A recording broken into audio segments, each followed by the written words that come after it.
Mackenzie Elizabeth Michalski atau yang lebih dikenal sebagai Kenzie lahir pada tanggal 18 Januari 1993 di Buffalo, sebuah kota kecil di negara bagian New York, Amerika Serikat. Dia adalah anak pertama dari William dan Jill Michalski yang juga memiliki anak lain bernama Nicholas. Keluarganya kemudian pindah dari Buffalo ke Fredonia, sebuah kota dengan hampir 10.000 orang penduduk. Di Fredonia, Kenzie tumbuh besar dan menghabiskan sebagian besar hidupnya di sana. Sejak usia sangat muda, dia menyukai taman hiburan, hari Halloween, dan rumah hantu. Dia juga adalah penggemar musik dan menikmati berbagai band, di mana dia kerap menghadiri konser setiap kali dia memiliki kesempatan dan selalu berusaha untuk bisa berada sedekat mungkin dengan panggung. Kenzie lulus dari sekolah menengah Fredonia pada tahun 2010. Teman-teman sekelasnya menggambarkannya sebagai gadis yang lucu, baik hati, dan sangat berempati terhadap orang lain. Setelah lulus, Kenzie mengejar studi keperawatan di Troker College, sebuah perguruan tinggi Katolik Roma di Buffalo. Dia kemudian berkuliah di Damon College, di mana dia mengkhususkan diri dalam ilmu bedah saraf. Kenzie juga menerima beasiswa untuk pendidikan keperawatan tingkat lanjut. Dan untuk pelatihannya, dia bekerja sebagai perawat terdaftar di Buffalo General Medical Center, yaitu rumah sakit tempat di mana dia dilahirkan. Kenzie kemudian pindah ke Portland, Oregon, di mana dia bekerja sebagai perawat bedah saraf di Providence St. Vincent Medical Center. Rekan kerjanya menggambarkannya sebagai individu pekerja keras yang penuh energi dengan selera humor yang unik. Selain itu, Kenzie juga mendedikasikan dirinya dengan menjadi relawan di luar negeri, di mana dia bekerja sama dengan Yayasan Hope for Tomorrow di Haiti dan juga Ghana. Dengan yayasan itu, dia berkolaborasi dengan para profesional medis yang berpikiran sama dengan menyumbangkan waktu dan keahlian mereka untuk memberikan perawatan medis kepada orang-orang yang tidak dapat mengaksesnya karena tinggal di daerah miskin. Kenzie senang bepergian keliling dunia, di mana dia telah mengunjungi banyak negara dengan favoritnya adalah Hungaria, Thailand, dan juga Vietnam. Dia juga pernah bepergian ke seluruh Eropa bagian timur dan beberapa negara di Asia. Dia selalu terpesona oleh setiap budaya baru yang dia temui. Dalam perjalanannya, Kenzie juga menikmati olahraga ekstrim seperti terjun payung, panjat tebing, ski, dan juga menyelam. Di tahun 2024, Kenzie telah menjalani hubungan selama 6 tahun dengan seorang pria yang juga adalah rekan sekerjanya. Namun dia tiba-tiba mengakhiri hubungan itu. Rupanya, hubungan tersebut tidak berjalan baik sehingga Kenzie memutuskan untuk berpisah. Beberapa waktu kemudian, Kenzie pergi untuk berlibur dengan temannya yang bernama Gretchen Tower. Gretchen menyarankan bahwa perjalanan itu akan baik untuknya dan mengusulkan mereka untuk berkeliling Eropa. Karena Kenzie suka bepergian, dia pun dengan senang hati menerima ajakan itu. Dan negara tujuan pertama mereka adalah Belanda, di mana mereka menghabiskan beberapa hari di Amsterdam. Setelah itu, kedua sahabat ini melakukan perjalanan ke Belgia dan kemudian ke Budapest, yaitu ibu kota dari Hungaria. Kenzie telah mengunjungi Budapest pada kesempatan sebelumnya, sehingga dia sudah merasa familiar dengan kota itu dan sudah tahu tempat mana yang dia inginkan untuk dikunjungi kembali. Mereka menyewa apartemen melalui Airbnb, dan setelah mereka menetap di sana, mereka menjelajahi kota bersama, mengunjungi beberapa landmark terkenal dan juga tempat wisata. Kedua sahabat itu memanfaatkan waktu tinggal mereka di Budapest dengan menghabiskan total selama 3 hari bersama di kota itu. Dan pada tanggal 4 November 2024, Gretchen harus berangkat ke Italia untuk mengunjungi beberapa teman lainnya. Kensi sendiri memutuskan untuk tinggal di Hungaria selama 1 hari lagi karena dia berencana untuk pergi ke Belanda keesokan harinya dan kemudian pulang kembali ke Amerika Serikat. Menurut Gretchen, sebelum dia pergi, Kensi mengantarnya ke pintu apartemen, kemudian mereka berpelukan dan mengucapkan selamat tinggal. Setelah itu Gretchen menuju ke bandara untuk mengejar penerbangannya. Setelah keberangkatannya, Gretchen masih bertukar beberapa pesan dengan Kensi. Tetapi pada hari berikutnya, Kensi berhenti merespon pesannya. Pada awalnya, Gretchen tidak menganggap hal itu serius. Dia berasumsi kalau temannya itu mungkin sedang sibuk dengan sesuatu hal yang lain dan lupa membalas pesan teksnya. Namun di sore harinya, Gretchen menerima pemberitahuan dari Airbnb yang memberitahunya bahwa Kensi belum check out. Kensi seharusnya meninggalkan apartemen pada waktu yang telah disepakati karena sudah disediakan untuk tamu yang lain. Selain itu, Kensi telah memiliki jadwal penerbangan ke Belanda, tetapi dia juga tidak pernah muncul di bandara. Fakta ini membuat Gretchen merasa sangat khawatir. Menurutnya, Kensi itu adalah orang yang sangat bertanggung jawab dan bukan tipe orang yang mengingkari komitmennya. Dan hal ini benar-benar di luar karakternya. Gretchen terus mencoba menghubungi Kensi beberapa kali lagi, tetapi semua upaya itu tidak berhasil. Dia kemudian memutuskan untuk memberitahu kedutaan besar Amerika di Hungaria yang akhirnya melaporkan ke pihak berwenang setempat. Polisi segera dikirim ke apartemen dan dengan bantuan dari pemilik properti, mereka memperoleh akses untuk masuk ke dalam unit. Di dalam apartemen itu, mereka menemukan semua barang milik dari Kensi, tetapi tidak ada tanda-tanda dirinya. Tidak terlihat ada tanda-tanda perkelahian atau apapun yang menunjukkan bahwa kejahatan telah terjadi di sana. Pada saat itu, Kensi telah secara resmi dinyatakan menghilang dan keluarganya di Amerika Serikat juga telah diberitahu tentang hal ini. Selama penyelidikan, polisi Hungaria meninjau kembali pesan-pesan yang dikirim Kensi kepada Gretchen sebelum dia menghilang untuk menetapkan titik awal dari penyelidikan. Dan di salah satu pesan tersebut, Kensi telah mengirimkan foto dirinya dengan segelas anggur dan menyebutkan bahwa dia berada di sebuah restoran terkenal di Budapest. Menggunakan informasi ini, polisi meninjau rekaman dari kamera keamanan yang dipasang di dekat restoran yang mengarahkan mereka ke petunjuk penting pertama mereka. Sementara pihak berwenang Hungaria menyelidiki kasus ini untuk menentukan apa yang terjadi pada Kensi, keluarganya dan mantan pacarnya melakukan perjalanan dari Amerika Serikat ke Hungaria untuk membantu dengan cara apapun yang mereka bisa. Sesampainya di negara tersebut, mereka berbicara dengan pihak berwenang dan mengumpulkan barang-barang milik dari Kensi untuk memeriksa apakah ada yang hilang.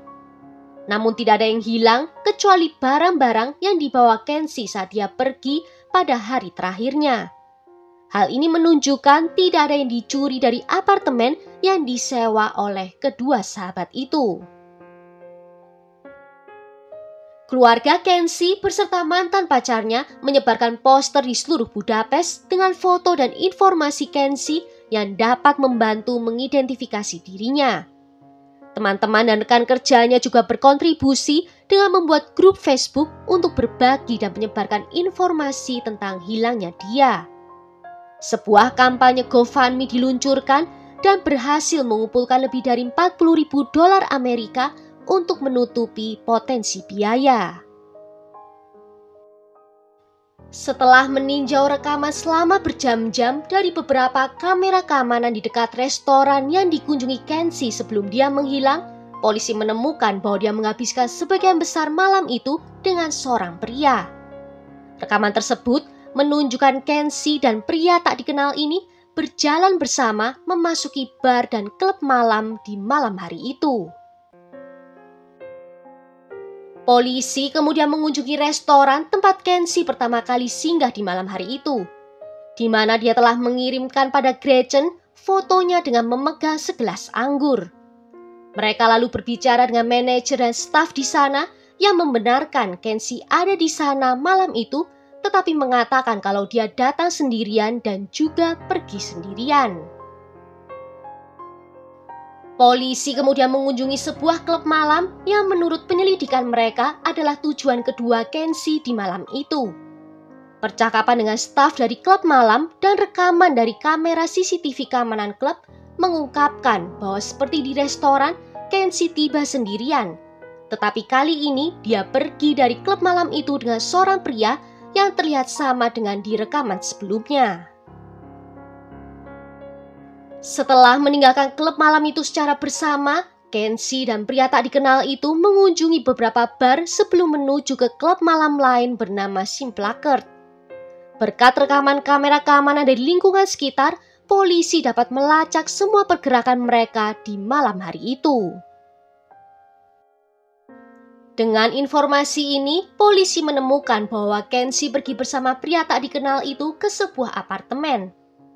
Rekaman kamera keamanan menunjukkan bahwa beberapa jam kemudian pria itu meninggalkan apartemen tersebut, tetapi Kenshi tidak. Pada tanggal 7 November, polisi mendatangi apartemen tersebut dan menemukan pria yang sama seperti yang muncul dalam rekaman keamanan bersama Kenshi dan langsung menangkapnya. Pria ini rupanya adalah seorang pengusaha warga negara Irlandia berusia 37 tahun yang tinggal di sebuah apartemen sewaan. Dan dia baru saja tiba di Budapest selama beberapa hari.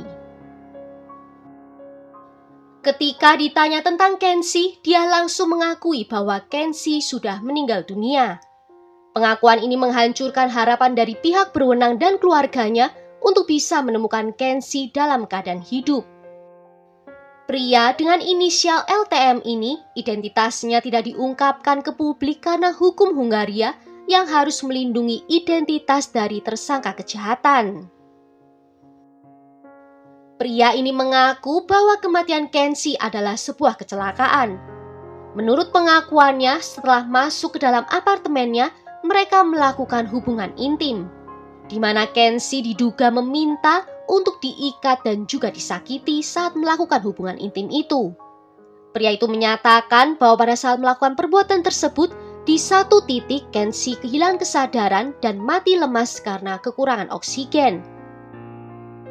Dia lalu mencoba untuk menyadarkan Kenshi, namun tidak berhasil.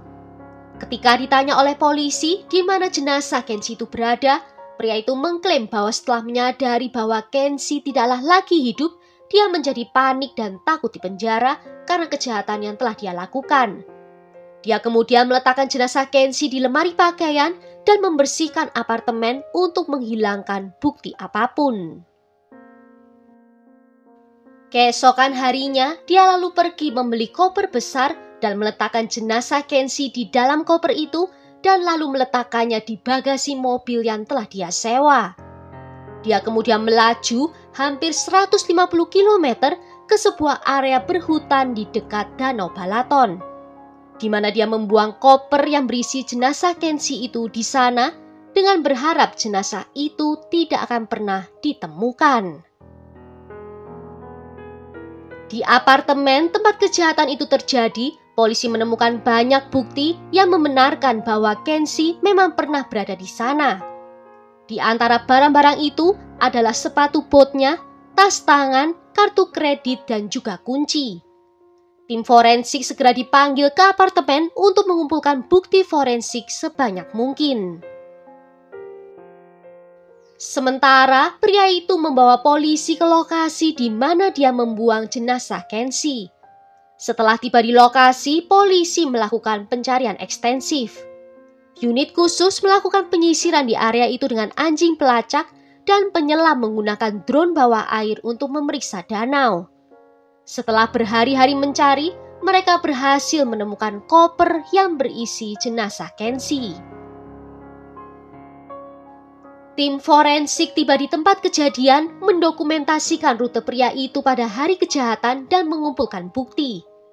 Jenazah Kenshi sendiri dikirim untuk diautopsi sementara pria Irlandia itu dibawa ke penjara dan secara resmi didakwa atas kejahatannya.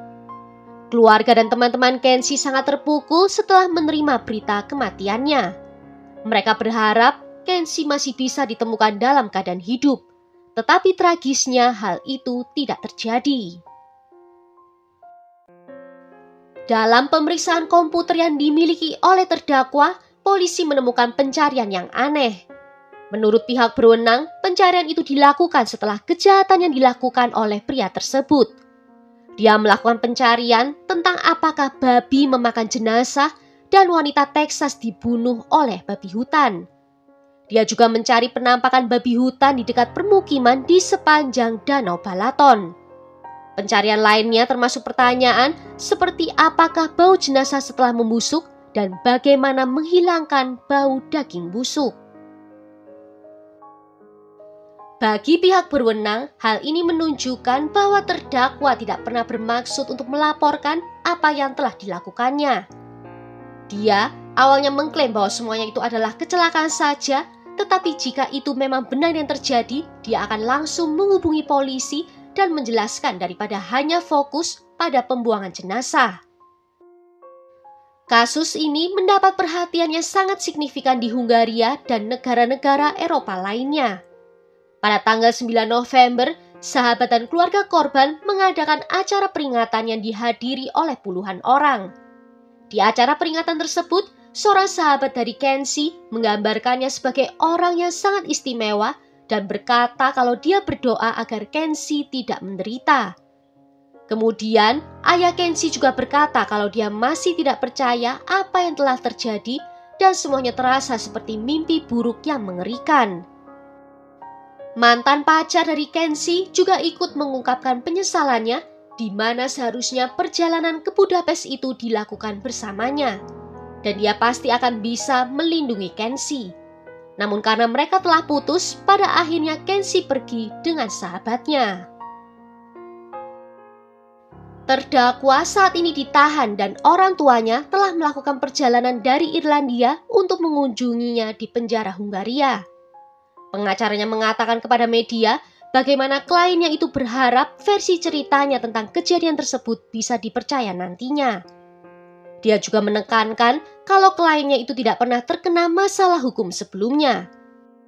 Dia berharap agar kliennya itu bisa diberikan jaminan dan ditempatkan di tahanan rumah sebelum persidangan. Namun dia juga meminta agar kliennya itu dipindahkan ke penjara di Irlandia jika memang terbukti bersalah. Kasus ini menarik perhatian internasional yang memicu perdebatan tentang keselamatan turis khususnya wanita. Dan juga tanggung jawab dari otoritas lokal untuk bisa melindungi pengunjung. Sampai video ini dibuat, hasil otopsi dan nama terdakwa tidak pernah diumumkan. Namun menurut beberapa petugas yang melihat keadaan jenazah, Kensi kemungkinan mati lemas. Meskipun terdakwa berulang kali mengklaim kalau itu hanyalah kecelakaan, keluarga korban sama sekali tidak mempercayai hal itu. Jika terbukti bersalah, terdakwa bisa menghadapi hukuman penjara seumur hidup dengan kemungkinan pembebasan bersyarat setelah menjalani 35 tahun dari hukumannya, yaitu sesuai dengan hukum di Hungaria.